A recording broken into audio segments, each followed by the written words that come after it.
अस्सलाम वालेकुम dear students, मैं हूं आपका फिजिक्स टीचर मुदस्सिर असलम और आप देख रहे हैं आपका अपना YouTube channel Mudassir explains physics.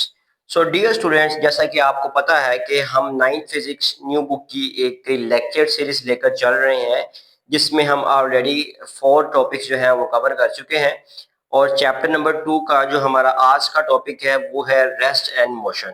So dear students, जैसा कि आपको नजर आ रहा होगा अपनी स्क्रीन पर कि आज आपको एक डिफरेंट सेटिंग नजर आ रही है। आज आपको कहीं व्हाइट बोर्ड नजर नहीं आ रहा। सो डियर स्टूडेंट्स, इस चैनल का जो मेन मेरा मिशन है, मोटिव है, वो यही है कि फिजिक्स को आपके लिए एक जितना हो सके इजी बनाया जा सके और एक फन वे में आपके सामने फिजिक्स को प्रेजेंट किया जाए। तो कुछ लेक्चर्स ऐसे होते हैं जिनमें फिजिक्स को सीखने से ज्यादा, समझने से ज्यादा फिजिक्स को देखना जरूरी होता है, फिजिक्स को फील करना जरूरी होता है।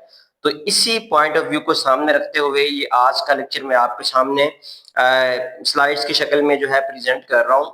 और इसमें मैं आपको एनिमेशंस के जरिए जो आज का टॉपिक है वो समझाऊंगा। सो टिल देन इस लेक्चर के साथ जुड़े रहिए, सो दैट कि आप एक फन वे में इस टॉपिक को अंडरस्टैंड कर सकें और अपनी जो कॉन्सेप्ट्स हैं उनको मजबूत कर सके, स्ट्रेंथन कर सके। So dear students, without any further delay हम आज का लेक्चर जो है वो स्टार्ट करते हैं। तो हमारा टॉपिक है रेस्ट एंड मोशन। तो इसको पढ़ने से पहले 2 टर्म्स ऐसी हैं जिनका पता होना आपको जरूरी है। जिसमें पहली चीज जिसका आप बहुत दफा अपने बुक में देखेंगे लिखी हुई, लेकिन आपको इसका मीनिंग जो है वो क्लियर होना जरूरी है। इसको बुक के ऊपर डिफाइन नहीं किया हुआ। तो सबसे पहली चीज है सिस्टम। सिस्टम क्या है? The specific part of the universe that is being studied और observed in the given situation is called system. So dear students, system की डेफिनेशन बहुत आसान है। जिस चीज को हम लोग एक टाइम पे स्टडी कर रहे होते हैं ना, उस चीज को हम सिस्टम का नाम देते हैं। बस इंतहाई सिंपल इसकी डेफिनेशन है कि जिस चीज को आप लोग स्टडी कर रहे हो उस चीज को हम सिस्टम का नाम देते हैं। सराउंडिंग क्या है? Everything outside the system is called surrounding. वो चीज जो आप स्टडी कर रहे हो, जिसको आपने सिस्टम का नाम दिया है, उसके अलावा यूनिवर्स में जितनी भी चीजें हैं उसके अलावा उन सबको आप सराउंडिंग का नाम देते हो। ठीक है? आई होप कि आपको ये बात समझ आ गई होगी। अब हम चलते हैं, हमारा जो मेन टॉपिक है वो है रेस्ट। वो कहता है कि if a body does not change its position with respect to its surrounding. तो देखिए, आप यहाँ पर सराउंडिंग का वर्ड आ रहा है, it is said to be at rest. वो कहता है कि अगर कोई बॉडी अपनी पोजीशन को चेंज ना करे सराउंडिंग के लिहाज से, तो हम कहते हैं कि वो बॉडी किसमें है? रेस्ट में। अब देखिए, मैं आपको एक एनिमेशन के जरिए ये बात समझाता हूँ। अब आप देख रहे हैं यहाँ पर ये जो लड़का खड़ा हुआ है बैग पहनकर, हम इसको स्टडी कर रहे हैं। तो ये क्या हुआ? ये हुआ सिस्टम। और इसके इर्द गिर्द जितनी भी चीजें हैं, हाउस बना हुआ है, आपको लाइट नजर आ रही हैं, आपको ट्रीज नजर आ रहे हैं, प्लांट्स नजर आ रहे हैं, ये सारे क्या होंगे? ये इस सिस्टम के अलावा है। तो ये क्या कहलाएंगे? ये सराउंडिंग कहलाएंगे। अब हम देखेंगे कि ये जो बच्चा जो है, क्या ये मूव कर रहा है? क्या ये अपनी सराउंडिंग के लिहाज से मूव कर रहा है? ठीक है, तो आप देख रहे हैं अपनी स्क्रीन पर कि ये मूव नहीं कर रहा है, ये स्टिल खड़ा हुआ है। ठीक है, तो इसका मतलब है कि ये अपनी पोजीशन को चेंज नहीं कर रहा अपनी सराउंडिंग के लिहाज से। तो हम कहेंगे कि ये बच्चा जो है ये किसमें है? रेस्ट में। आई होप कि आपको ये डेफिनेशन बहुत क्लियर हो गई होगी। अब नेक्स्ट देखते हैं कि मोशन क्या है। वो कहता है कि if a body continuously changes its position with respect to its surrounding it is said to be in motion. वो कहता है कि अगर कोई बॉडी अपनी पोजीशन को चेंज करती है मुसलसल, किसके हिसाब से? With respect to its surrounding, अपनी सराउंडिंग के हिसाब से, तो हम कहते हैं कि ये किसमें है? मोशन में। अब इसको भी मैं एक एनिमेशन के जरिए आपके सामने रखता हूं। अब आप देख रहे हैं यहाँ पर एक लड़का है और अब हमने इसको स्टडी करना है, तो ये क्या कराएगा? सिस्टम। और इसके इर्द गिर्द जितनी भी चीजें हैं वो क्या कराएंगी? सराउंडिंग कहलाएंगी। अब हम देखते हैं क्या ये मूव कर रहा है। तो देखें, ये तो क्या कर रहा है? मूव कर रहा है। किसके हिसाब से? अपनी सराउंडिंग के हिसाब से ये बंदा क्या कर रहा है? मूव कर रहा है। तो अगर ये बंदा मूव कर रहा है तो हम कहेंगे कि ये किसमें है? क्योंकि ये अपनी पोजीशन को चेंज कर रहा है। किसके हिसाब से? सराउंडिंग के हिसाब से। इसलिए हम कहेंगे कि ये बंदा किसमें है? मोशन में है। क्यों मोशन में है? क्योंकि ये क्या कर रहा है? अपनी पोजीशन को मुसलसल क्या कर रहा है?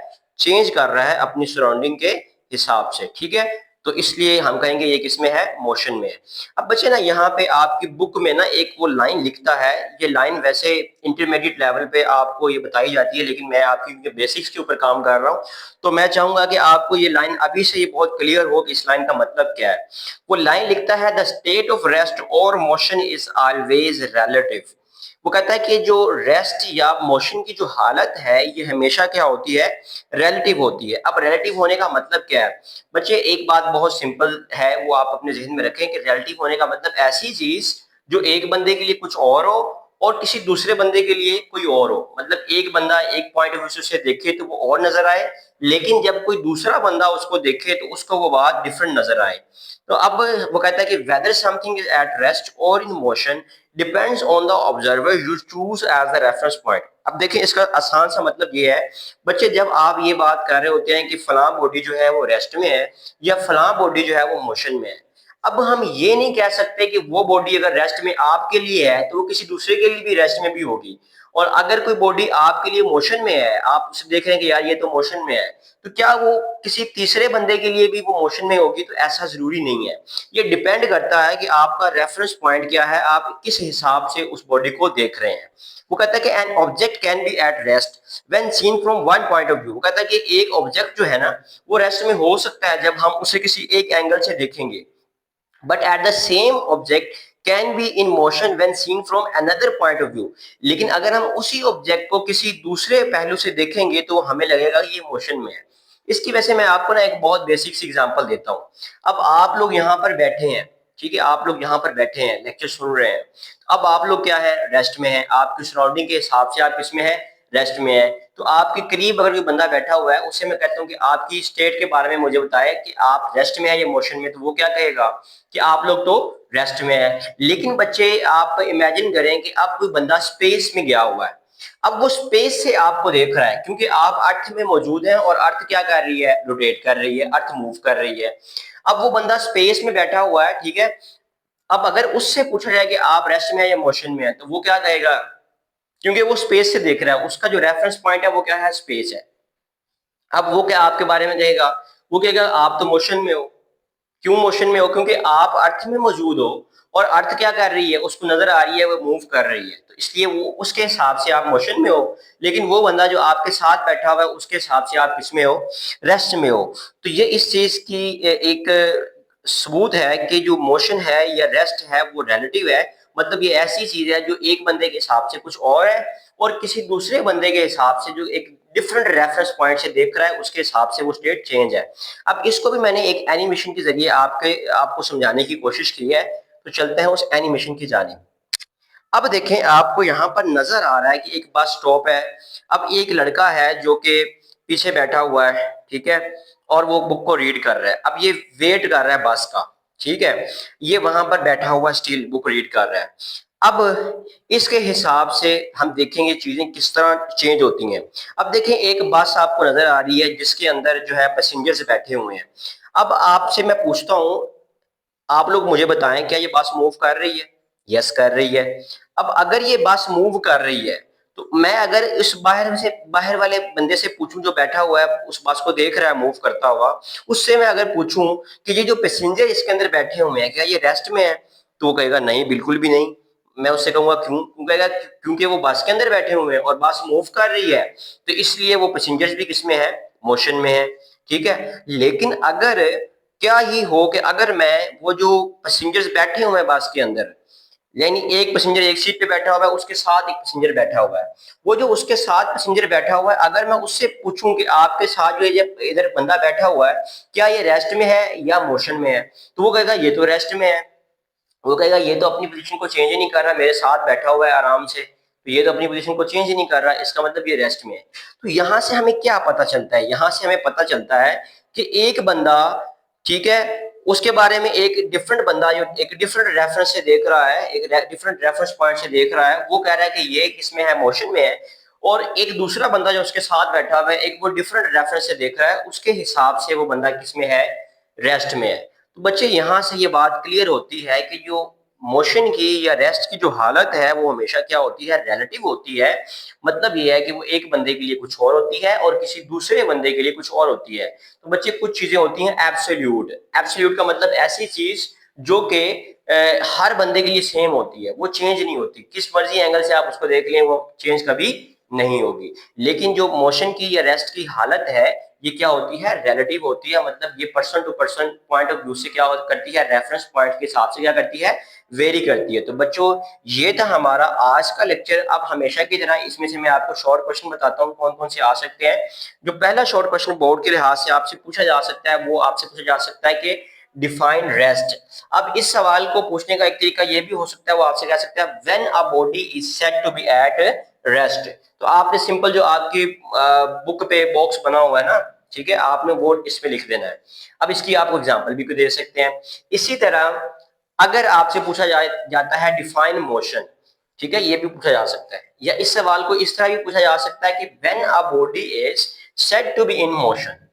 जो दोनों का आंसर सेम ही है, इसका आंसर भी आपकी बुक में बॉक्स में लिखा हुआ है, आपने इसकी भी एग्जांपल साथ में देनी है।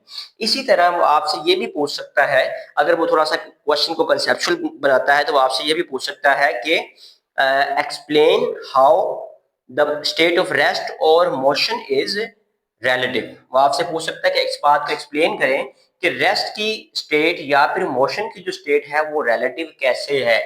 तो ये देखिए मैंने आपको बहुत आसान अल्फाज में एनिमेशन के जरिए इस बात को समझाया है। तो आई होप कि आप इस चीज का आंसर भी लिख सकेंगे। तो बच्चे ये था हमारा आज का लेक्चर जिसमें हमने बहुत डिटेल में देखा एक फन वे में कि रेस्ट क्या होती है और मोशन क्या होती है। ठीक है, आई होप कि आप लोगों को ये लेक्चर समझ आ गया होगा।